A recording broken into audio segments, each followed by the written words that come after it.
SmackDown took place tonight from Performance Centre. We started the show off with Miz TV with Jeff Hardy as the guest, with Miz and John Morrison introduced their hosted, and of course Hardy was their guest. I didn't like it very much. I'm just not into this Jeff Hardy Sheamus thing. I feel like it's run its course. They had that really cool segment when Jeff throws piss in Sheamus' face. That was a funny segment a few weeks ago, but I'm kind of bored. I'm sick of this angle already. I'd like to be it for it to be done. They ran a good angle when they did the whole hit and run angle. That was really well done, but that they didn't build it up well. That should have been more of a mystery. I haven't felt this feud. I thought it started off really good, and it's unfortunate it's flamed out this poorly, but I'm not feeling this feud. I kind of want it to be over. But this leads to Jeff Hardy against The Miz. Jeff Hardy wins. It's an okay match. Miz is someone who he's just, I don't know, it feels like he has his spurs every few years. He'll get really over. You know, he does well as a heel. He'll do some really good mic work, but just feels like a year later he'll go back to his original spot. That's kind of been where he is ever since he got that big push in 2011, the main event of Mania. Just, you know, he had spurts, but most of it's just been, you know, he's just been kind of there. I'm kind of bored with this. Hardy gets the win. I think he's going to get a big push, actually. I really think Jeff Hardy's going to... He might get a title shot. He might win the belt. They might give him a huge push. Maybe this year's WrestleMania. You never know. I think they're going to do a lot. I think they're going to do a lot with Jeff this year. But he beats The Miz. You go backstage, you see Sarah Screeber. She interviews Cesaro and Shinsuke Nakamura in the back. She knows that Nakamura beat Kofi Kingston last week and wondered if there will be another upset. Cesaro and Nakamura were furious that she'd ask him that question. Cesaro mocked the New Day. Then you have, we go to a women's tag team match, and this was kind of chaos. A lot of chaos in this match. Sasha Banks and Bayley make their entrances. They come out, and then as Bayley's posing on the ramp, Nikki Cross comes in, and she puts her in a chokehold to sleep her. Bayley and Cross battle, and Alexa Bliss comes out, and Alexa and Sasha start to fight on the apron, and eventually it's all chaos. They go to commercial. And then it's strange how they show it. When we come back, we see Dana Brooke dancing in the back, and we wait for a karaoke showdown later tonight, which is weird. And then I was thinking, okay, so the match is off. No, the match is on. You have the forum, and you have Bayley and Sasha against Alexa Bliss and Nikki Cross. Sasha and Bayley always beat Alexa and Nikki, always says. Sasha's beaten Alexa so many times this past year. Alexa is Sasha's bitch now. And Bayley's pinned Nikki many times, it feels like. It's strange how they're doing this. I don't know why. But Alexa and Nikki always lose to Bayley and Sasha. That's going to continue because I think Bayley's 100% going to beat Nikki Cross. I think maybe Bayley and Alexa wrestle at SummerSlam because I think they're taping Bayley and Sasha for Mania. I think they're going to do. I really think so. But this was solid. Bayley and Sasha did well here. I always say Sasha and Alexa have great chemistry. They always work well. They always look great. Both of them. Sasha is very attractive. Alexa I thought was beautiful. She looked really cute. I loved her outfit. I thought it's Alexa. I mean, she's always attractive, but I thought she looked really good. And I also have to mention, Sasha posted that really hot photo on Instagram. People should watch. Should see it, like it.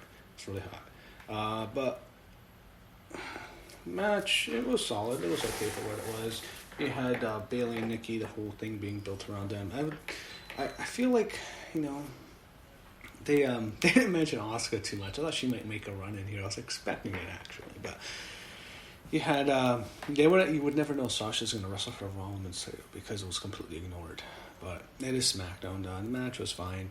You had Bayley and Nikki wrestle for a while, then Sasha comes in, and then it basically turns into a double team. Sasha and Bayley beat down Alexa Bliss forever. Alexa's getting her ass kicked here.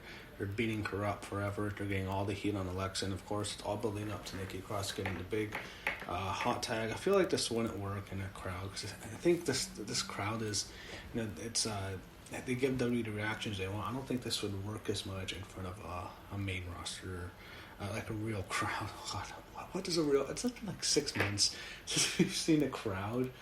Oh, don't you miss crowds? WWE crowd. I can't wait when they go back, but. They had Alexa try to make a comeback. Nikki Cross eventually gets in the ring, and it finishes. How it ends is Alexa and Sasha on the outside. Alexa's trying to throw Sasha in the barricade. Sasha reverses. Sasha throws Alexa into the barricade. Sasha gets up on the apron. Then she gets kicked by Nikki Cross. Then Bayley rolls at Nikki Cross. 1, 2, 3.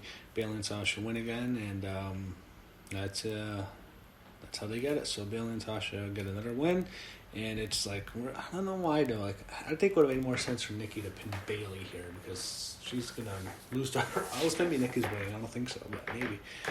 But they've really done a good job building that matchup as well.